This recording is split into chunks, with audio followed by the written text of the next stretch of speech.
There was another school shooting in the United States this week. It took place Tuesday morning in Great Mills, Maryland, not far from Washington, D.C. The timing of the tragedy is bleakly ironic.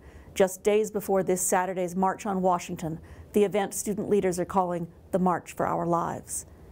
And it's against that backdrop that Ralph Goodale, Canada's Minister of Public Safety, has unveiled new gun control legislation.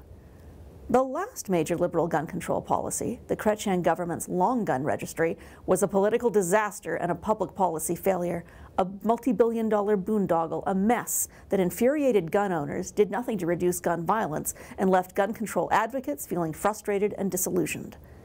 Now the Liberals are trying again, stressing that they are not bringing back the hated long gun registry.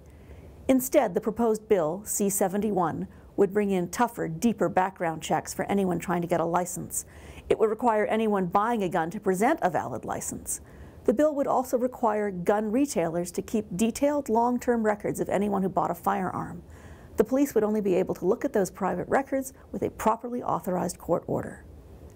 Given the controversy any gun control policy is guaranteed to spark, why would Goodale table C-71 now? Well, look at the poll numbers, which show Justin Trudeau's popularity way, way down.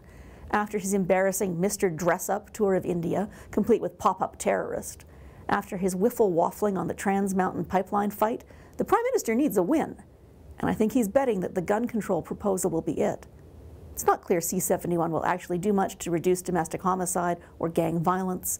But for political reasons, this is a pretty good time for a Canadian Prime Minister to look tough on guns. Of course, this bill is going to enrage a lot of Conservative voters, especially rural voters. Well, guess what? They weren't likely to vote for Justin Trudeau anyway. But in the wake of all the American news, the common-sense provisions of C-71 are likely to be popular with those ever-important suburban soccer moms, with the sorts of middle-class families who put their kids' safety first. Those are the voters Andrew Scheer is courting, the ones Trudeau needs to keep.